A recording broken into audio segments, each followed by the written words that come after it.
Jai Hind, Saraswati Sisukunj Bhagwala Borsad, English Medium Standard 8th, Chapter number 8. We are continuing over here, cell structures and functions. This is video part 2. In part 1, we have studied about the discovery of cell, right, by Robert Hooke in 1665. Right, after that we have studied that what is cell. It is a basic structural unit of living organism. Cell is a basic structural unit of living organism, right? Okay, then we have studied there are varieties of cell we can observe in the living organism. We have studied number of cell, means there are unicellular body and multicellular body. If we talk about multicellular bodies, means animals and human beings. If we talk about unicellular bodies, it means two examples we have seen, amoeba and paramecium. About amoeba we have studied that how they project their fake legs, that is pseudopodia, to catch the food, right? To catch the food, how amoeba produce or it projects the fake legs, that is pseudopodia.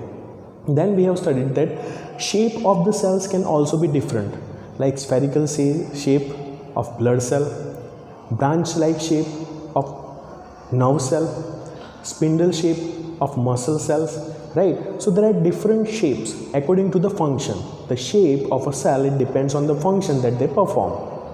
Then we have studied about the size of cell. So the smallest size of the cell is from 0.1 to 0.5 micrometer, and the largest one is about 170 millimeter to 130 millimeter, which is ostrich egg.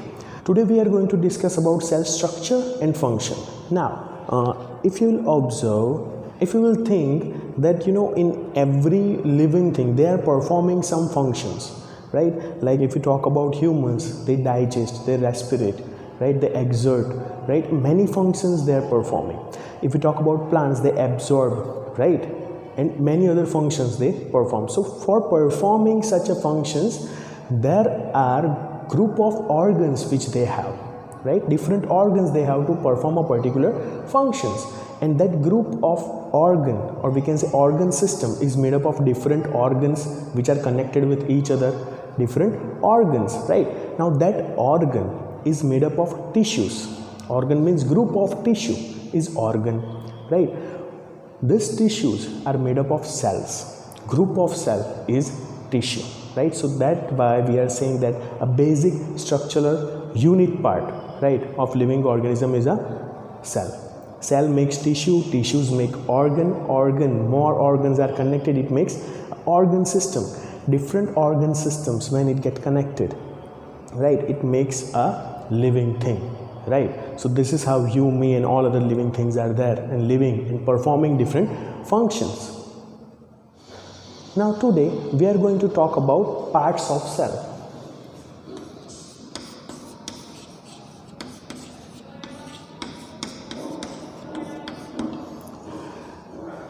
Here you can see a cell. There is a cell membrane. You can see here, right? That is a boundary of the cell, we can say. There is nucleus in the cell. You can see here very easily.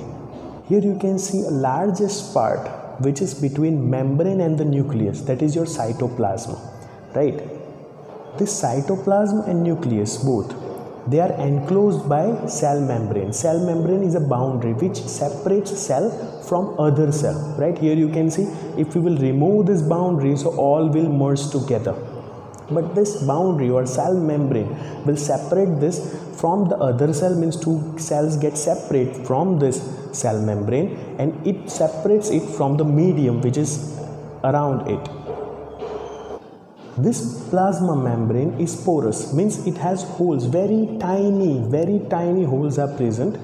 It allows inward and outward movement of materials which is inside and outside, means materials which are outside, it can go inside, or we can say cell can absorb it, right? And the material which is inside, those materials can move outside from the cell through this membrane. Here as you can see, onion cell, right? It has cell membrane, but then also it is surrounded by the other boundary, that is called cell wall. Let me say you again, this cell wall can be observed only in the plant cells. Now if you want to define the cell membrane, you can say boundary of the cell is known as cell membrane. Now if you want to define nucleus, You can say that the central round dense body in the center of the cell is known as nucleus or is called nucleus. Now if you want to define cytoplasm, then jelly-like substance which is between nucleus and cell membrane. Jelly-like substance which is in between nucleus and cell membrane, that is known as cytoplasm. So these three definitions which are so much important, I hope it is clear with you. First one is cell membrane, then nucleus, and third one is cytoplasm, right? Cell wall. So additional thick layer around the cell membrane in plant cell. Additional thick layer around the cell membrane in the plant cell, that is known as cell wall. Now you will ask me that why in plants only this cell wall is present, why not in animals? So look, in plants the cells require protection against the atmosphere change in their surrounding, like high temperature, right, moisture in the atmosphere, sometimes heavy wind speed. So they need protection, so it will not damage or it not move. That is why this cell wall is present in the plant cells. This cell wall you can observe in the leaf peel, right? Now let's talk about animal cell and its part.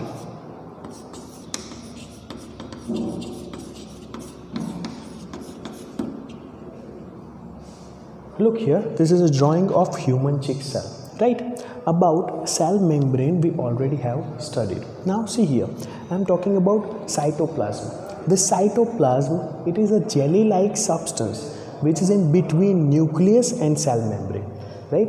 In this jelly-like substance there are other components of cell are present, like mitochondria, Golgi body and ribosomes are present. These are other components of the cell, right? About this you will study in other standards. Now let's talk about nucleus. This nucleus you are able to see a spherical shaped part which is a central part of the cell, right, which is very important part of the cell. Its shape is spherical, and this you can easily observe using microscope. Here, this nucleus is separated from the cytoplasm by this boundary. This is called nuclear membrane. This border, if you are able to see around the nucleus, this center is a nucleus and this boundary is nuclear membrane, right? This boundary is a cell membrane. Same like here, which separate nucleus and cytoplasm, this boundary is nuclear membrane.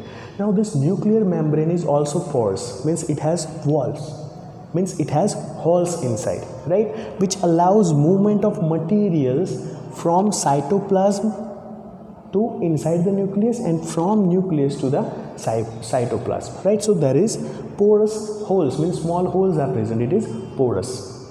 If you are using high magnification microscope, then you can observe small spherical body inside the nucleus. That small spherical bodies are known as nucleolus. If you will observe more, you will see thread-like structures which are chromosomes. That chromosomes carry genes. That genes are very useful to transfer character from parent to children. If you can say inheritance of character, right? If your parents' eyes are brown, so maybe the children's eyes are also brown, right? Some character, some body structure, these things are carried by the genes and chromosomes help in that. This nucleus, as we have discussed, that it is so much important part of cell, right? So it controls all activities of the cell, basic activity. That is why it is known as a central part, right? This nucleus acts as a control center of all activities of the cell, right? This nucleus and cytoplasm act together, right? And these are together said a living substance or protoplasm. Now let's talk about bacterial cell. This nucleus of bacterial cell is not well organized like multicellular organisms. The cell without nuclear membrane is called prokaryotic cell. The organism that have this kind of cell, prokaryotic cells, they are known as prokaryotes. Now nucleus which is well arranged, right, they are known as eukaryotic cell. Nucleus of the cell which is well organized, right, that cell is known as eukaryotic cell. Organisms which has this kind of eukaryotic cell are known as eukaryotes. Now two kinds of word. Prokaryotes, eukaryotes, right? This prokaryotes is, which is not well organized, which do not have nuclear membrane, right? Means there is cytoplasm and nucleus, between that there is no boundary, right? So that example, we can take example of some bacteria have this kind of nucleus which do not have nuclear membrane, right? And human, if we talk about, they are eukaryotes, right, they are eukaryotes, because they have nuclear membrane. So this is how we can separate. When we were observing onion cell, you have noticed that there is empty part inside the cell, that is known as vacuole, right? So this vacuole is present here. This is a cell of a plant, right? And here we can say this is a cell of animal. So when you are observing this here, vacuole is a more big, right? It is one only, but it is a big. But if we talk about animal cell here, look, small vacuoles are present, right? But here more vacuoles are there, but they are in a small in size, right? Here one more thing you can notice, this is nucleus and this is also nucleus. Here cell wall is only present in the plant cell wall you are not able to see here anywhere. So I hope it is clear with you. Large vacuoles are common in the plants, right, if compared to the cell in the animals. Large vacuoles are common in the plant cell. Large vacuoles, it is single but large. But if you talk about animal cell, they are comparatively small. Now you have seen many colored substance, right? Here I am using white chalk, but here in the cytoplasm of plant there are many colored substance are present. They are known as plastids. This color substance, some of them are contain green color, right? That is chlorophyll. So that is why the leaf, you have studied in previous standard, why the leaf is green, why the plant leaves are green. So that is why, due to that colors, it looks green.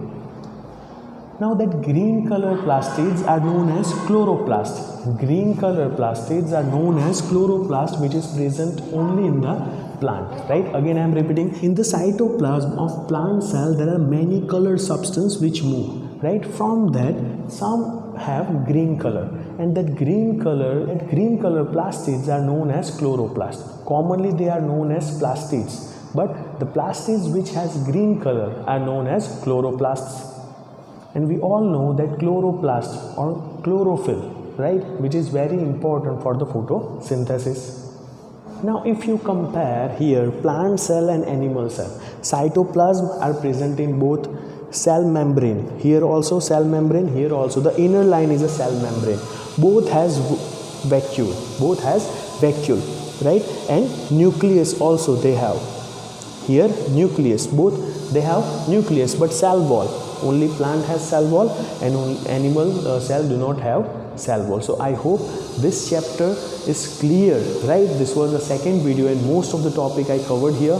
The worksheet that you get with the first video that you can complete now. The extra question which is given in that worksheet, you can write it in your notebook, and remaining question you have to write in your workbook. Thank you so much.